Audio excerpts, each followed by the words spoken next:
And I'm gonna tell y'all the truth about Canelo. Easy, man. Cakewalk. Easy. Y'all sitting up here, y'all praising this dude. This dude was nothing. No, bro, I know Crawford, and he's different. And see, the only thing different here is Canelo is not a bigger guy at that weight. He's not like he's standing 6'1", 6'2" like before. Terence Crawford been amazing with everything that he's done, so. Floyd Mayweather warns Canelo Alvarez after training with Terence Crawford, calling him easy work and reminding fans he beat him at nearly 40. He criticizes the ongoing disrespect toward American fighters, saying people act like Canelo is unbeatable, but he's not as dangerous as he's made out to be. You can take a guy like Canelo, this guy can do, he can pick and choose who he want to fight. And I'm gonna tell y'all the truth about Canelo. Easy, man. Cakewalk. Easy. Y'all sitting up here, y'all praising this dude. This dude was nothing. I was almost 40 years old when I cooked this dude. Easy. Y'all always disrespecting our fighters. Live, only on DAZN, June 28th. Jake Paul versus Chavez Jr. Buy now at DAZN.com/boxing. Jeff Mayweather views Terence Crawford as a once-in-a-generation talent with the rare ability to rise through weight classes and still dominate. He says very few can move up and take on someone like Canelo Alvarez, but Crawford can. Jeff believes Crawford's style, discipline, and ring IQ set him apart. While Canelo may have power and experience, Crawford is the more complete fighter both technically and mentally. Jeff doesn't just see him surviving, he sees him outclassing Canelo. All right, Jeff, looks like we got a fight coming up in the fall here between Terence Crawford and Canelo. Fight that's been talked about a long time. Initial thoughts on the potential of this fight? Great fight, two great fighters. I think that moving up 2 weight classes, it's kind of tough, but if anybody can do it, I think it would be Terence Crawford.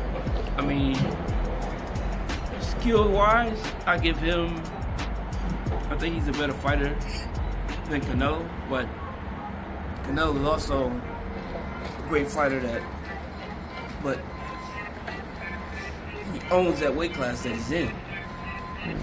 So I would just say that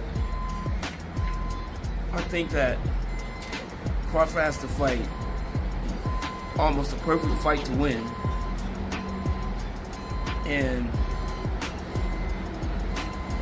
take advantage of Canelo's mistakes. Shannon Briggs shares a personal perspective, having watched Crawford since childhood.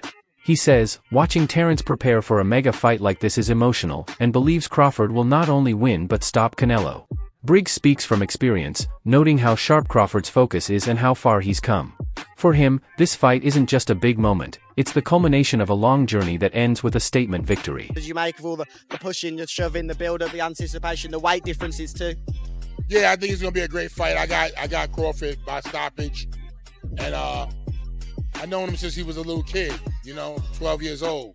So to see him now fighting for a title in such a big fight, it's a great experience, great to see. Last question for me then, how do you think Crawford stops him? How do you think he's able to work Canelo enough for him to stop the fight, drop, knock him down? How do you think this is possible by Crawford style? He gonna box him. He can fight both ways. He gonna trick him up. One thing Canelo showed is that he can be outboxed. But I think this time in the late rounds, I think Crawford gonna have something for him. Shannon, always good to see you, my friend. You're the best, champ. Let's go, champ. Al Bernstein gives an analytical view, saying Crawford's move up in weight isn't as risky as it seems. He points out that Canelo isn't the same explosive fighter he was 5 years ago. Age, wear and tear, and tactical changes have slightly softened his edge. Bernstein believes this version of Canelo is beatable, and a disciplined technician like Crawford might be the one to prove it. For Crawford to go up to, he started below 147 obviously as a fighter, so he's going pretty far up in weight. Now Canelo himself was a 154 pounder, so he went all the way up to 168, but there's a little difference there, and I think that that's a big issue. Now, whether that's enough to make it impossible for Crawford to win this fight, that remains to be seen. This is a different Canelo Alvarez. It's not the same one from 5 years ago, or 4 years ago, or even 3. So there's that. And then there's all the different eccentricities of each boxer. For Crawford, he's not going to hurt Canelo. But almost nobody hurts Canelo. He's got a rock chin. But can Crawford, who isn't always a volume puncher, make sure that if he's being the boxer puncher, he throws enough punches to win every round? Right. That's important. Right. And for Canelo, if he doesn't hurt Terence Crawford, which he might, can he sustain in those later rounds where we've seen Canelo Alvarez from time to time just fade a little bit? Crawford's a very good fighter into the later rounds. We saw him stop Porter, and we've seen him have other excellent performances. So, there's a lot of those questions swirling around. But right now, I don't know if I could pick either guy, really. I would have said Canelo Alvarez before. Crawford's style is built on finesse, precision, and adaptability. Whether he fights orthodox or southpaw, his sense of distance and timing stands out. He breaks opponents down methodically, exploiting their habits and mistakes. Against someone like Canelo, known for power and timing, Crawford's ability to avoid unnecessary exchanges and control the pace becomes his biggest strength. He's not just skilled, he's cerebral. Somebody whose style is based around being the bigger guy, being the stronger guy. But Crawford is a very cerebral, very technical boxer, and I think that's why I'd never really considered this before. But also, I didn't actually realize until I sat down properly and thought about this, just how much weight Crawford has been piling on when he gets into the ring after the weigh-in. And look, these are not numbers that are out of the ordinary, but he's obviously cutting himself down so much in camp from whatever his walking around weight is. And it must be muscle that he's taking off. And perhaps that's why he's only fighting once a year, because there will be some fat, of course there will be, but the dude is not overweight. The dude still looks pretty ripped from what I've seen when he's not in training camp. However, there's not that many photos of him with his top off when he's not actually in training camp. So it's really hard to tell what his body composition is when he's walking around at these big weights. But the fact is, his fight night weight was 169 let's just call it 170 pounds. The jump from 147 to 168 pounds is major, but Crawford has taken it on with clear strategy. Whether it's seen as a 2 or 3 division leap, one thing is certain: no fighter has ever tried to become undisputed in 3 separate weight classes. Crawford is chasing history. And his physical transformation shows he's not just gaining weight, he's preparing for peak performance. His elite conditioning proves he's not bulking up, he's leveling up. 69 let's just call it 170 pounds, which is huge, absolutely huge for a 154 pounder. Especially, it's just shocked me that he's come up from 135 and now he's still putting on that much weight. He's rehydrating that much at 154. And indeed, to bring us even closer to the modern day, the thing that was posted, and again, this is the second time we've seen this, is why I'm kind of thinking there's a bit of a theme here with Crawford posting his weight when he's not actually in full training camp. On February the 9th, 2025, he posted an Instagram story and he showed himself weighing 186 pounds on a gym scale. Now, that's so much bigger than I imagined Crawford would be. I never thought this guy would walk around 186 pounds, which for anyone who needs the conversion is just over 84 kilograms. And now look, it's not an unthinkable weight for someone, but for someone who has fought as low as Crawford has, who is generally as lean and as in shape as Crawford is, that's a lot of weight. I've tried to find photos of Crawford from around that time, and I can't really dig anything out to show you what he was looking like at that weight. But that's pretty big. And there was a bit of a joke in the Piers Morgan interview I noticed and I clocked, where Piers asked him what he was weighing right now. He said, I weigh 155 pounds. And I just thought to myself, there's absolutely no chance. Why would he bulk up and then in the space of just over 4 months cut the best part of 31 pounds? Like, that makes no sense. So he was definitely joking about that, just like he was joking about only earning 10 million for this fight. So when he fights Canelo, he's going to be at the super middleweight limit, which is 168 pounds. So when you look at that, you sort of go, okay, well, that's an 18-pound weight cut, which is not bad at all. But 186 is his walking around weight. So what will his weight be that he actually cuts from to make 168? David Benavidez has never held back, and his accusation against Canelo over possible steroid use has reignited controversy. He says there's no doubt in his mind, casting a shadow over Canelo's physical dominance. Though unproven, the claim fuels ongoing skepticism around Canelo's conditioning and performances, especially as he gets older and faces naturally lighter but technically sharper fighters like Crawford. 100% confident in himself. I don't know why he wouldn't fight me, especially since, seeing that everybody in his team is on steroids, which means including him, so he never got off You think he's on steroids? Of course. How does 5? You saw De La Hoya How do 5 people out of your out of your camp get tested positive for steroids. Right. You know what I mean? All those fucking dudes in that camp are dirty. In the build-up, Crawford's demeanor has been intense. During the face-off, he pushed Canelo, a clear sign he's not intimidated by the bigger name or heavier opponent. Analysts like Showbiz the Adult saw it as a glimpse of a fiercer, more aggressive Crawford. He's not just stepping up in weight, he's stepping up in mindset. He wants to take control mentally before the first bell even rings. And Canelo uses his legs, he uses his core, and then his neck itself to lift up Bivol like Bivol was a featherweight. That is a huge representation of how strong Canelo is. When you look at his workouts, you can tell why he was able to do that. All these damn neck exercises that I wouldn't dare do. Okay, that stuff looks painful. The squatting and all that stuff that he's doing is exactly why Canelo Alvarez, honestly, is a strong fighter. He tried to do it again with William Skull. William Skull shook out of it, but he is a bull. Listen, Terence Bud Crawford is strong. He is, okay? And he understands leverage and he understands those things because he wrestled. Honestly, very true. But Saul Canelo Alvarez is also extremely strong. Now, let me know how you feel in the comments below. We in the zone, war room. Antonio Tarver stresses that weight alone won't decide the outcome. He dismisses the idea of Canelo being a huge obstacle size-wise, saying skills will matter more than pounds. Tarver believes if the sharp, hungry Canelo who beat Caleb Plant shows up, he might have a chance. But if the slower, more methodical version appears, Crawford will find the gaps and take control. About this before, Crawford and Canelo. Bud County. You're a fighter who's moved up right in weight and won fights. So what is it that, what questions in your mind as the smaller fighter moving up and in the ring are you trying to ask yourself in the ring? What questions are you kind of like? No, bro, I know Crawford, and he's different. And see, the only thing different here is Canelo is not a bigger guy at that weight. He's not like he's standing 6'1", 6'2", like Bivol or one of those guys. So on fight night, the size is not going to be the main thing, the most important thing. It's going to be skill set. And both of them coming with their skill set. But what I haven't seen lately is the opponents that Canelo is facing. Those guys aren't going to get him ready for a guy like Crawford. So Canelo is going to have to go back to that grind, turn back the hands of times too. Because if he show up like he did against Skull, he show up like he did against Benavidez, not Benavidez, but Berlanga, and the other guy. What's the other guy name? Munguia. Bro, those guys, he didn't have enough activity. The last time I saw Canelo that would beat, I think, this Crawford was Plant. Now that Canelo come cutting the ring, all throwing combination to the head and to the body, active, it's gonna be a fight. It's gonna be a hell of a fight. You know what I mean? And I still think I give Crawford a chance even then.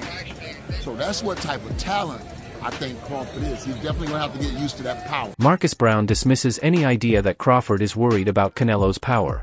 He says Crawford regularly spars with much bigger fighters, even those with heavyweight frames, so taking heavier shots is nothing new. According to Brown, Crawford isn't just ready for power, he's comfortable with it. That kind of experience matters, and Brown believes it'll be clear when Crawford stays calm under pressure in the ring. Both of them. I like both of them. I'm a fan of both of them, but I'm going with Crawford.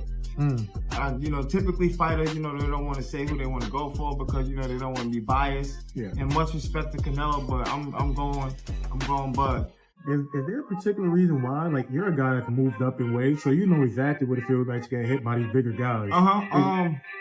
Is that something that's gonna play in the back of his head? Of course, gotta watch out. It is, but it's not, because at the end of the day, it's not like he just been in there, got in there with somebody bigger than him. He's always probably been sparring with bigger guys. You know what I'm saying? It's that boxing IQ, which William Skull didn't put up no fight, but he showed somewhat of a blueprint to get this guy, in a space where he's confused. Yeah. And he can't touch the target that's in front of him. Yeah. You know what I'm saying? And I just think Bud got that IQ. Jose Benavidez offers simple but powerful praise. Terence Crawford is a beast. From one fighter to another, that's high recognition. Despite any past rivalry, Benavidez sees Crawford as the superior warrior in this matchup. He's confident Crawford will rise to the occasion and prove who the better fighter is. Still, some fans and analysts question Crawford's ability to handle Canelo's power. Knockouts over heavy hitters like Edgar Berlanga show just how dangerous Canelo's fists are. The concern is that if those punches land, even Crawford's skill might not be enough. It's a classic clash: precision versus power, timing versus toughness. First of all, he got to go in there and he just got to fight him. You know what I'm saying?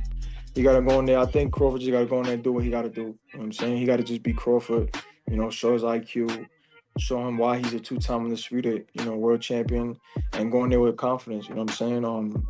That's all it is. You know, there's a big weight difference, a big weight jump. You know, that could be a difference in the fight. You know, because obviously, you know, it's like me jumping up to heavyweight. Obviously, I'm a feel the power. I'm a feel that size difference, you know, compared to my other fights. So I just think that he got to go in there and just be himself. And I said, if he loses, you know, we'll just all know that, hey, you know, he just jumped up 2 weight classes to be great. You know what I'm saying? It's not, he can't really, he's testing himself. He's putting himself, testing himself a great fighter. So, and I don't doubt him, you know, I don't got no doubt in my mind. You know, he's a 2-time undisputed world champion for a reason. So, you know, and I don't think none's gonna phase him in that fight. You know what I'm saying? Maybe the power, maybe the size, you know what I'm saying? And, you know, Canelo, he's not knocking Canelo out. So, he just got to go in there, just IQ. Would you lean towards Canelo still in that fight? I got faith in him. I think Crawford could do it. You know what I'm saying? I think he could do it. Just like I said, just the size. The only shit that throws the fight off is the size and, you know, obviously the power.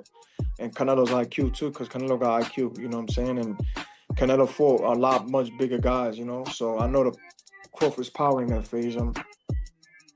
I know Crawford's size ain't gonna phase him either. You know what I'm saying? So, but for me, I think it's a 50-50 fight. Another common criticism of Crawford is the lack of elite names on his resume. Even Canelo questioned who he's truly beaten at the top level. Crawford's reply was brief but pointed. To him, Canelo will be the first elite test, and that's intentional.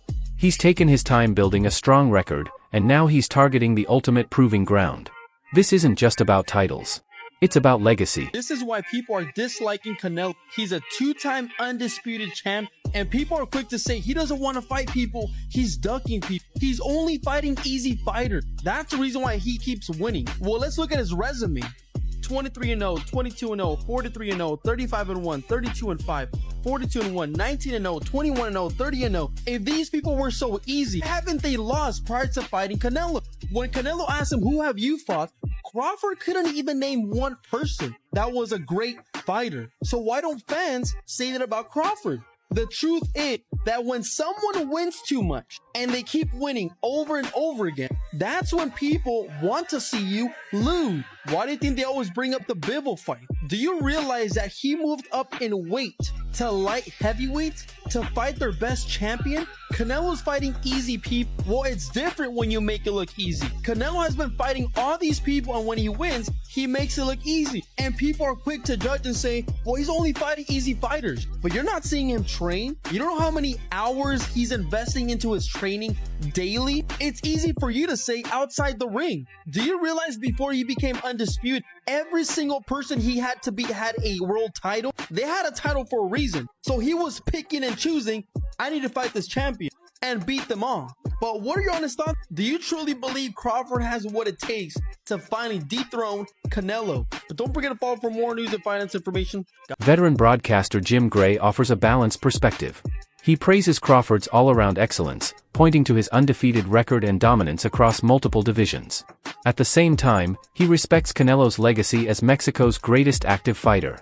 For Gray, this is a true 50-50 matchup, a fight where both men's greatness will face the ultimate test. Canelo and Crawford, who do you expect to be just a little greater on September 13th?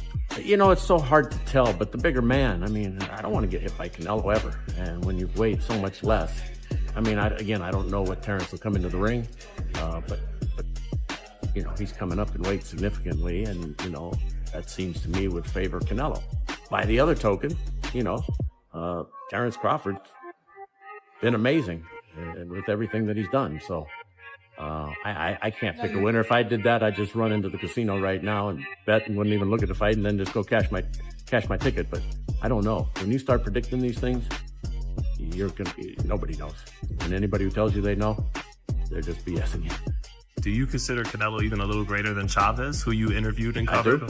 I do. Why is that? It's harder to win now. That's it for today's video.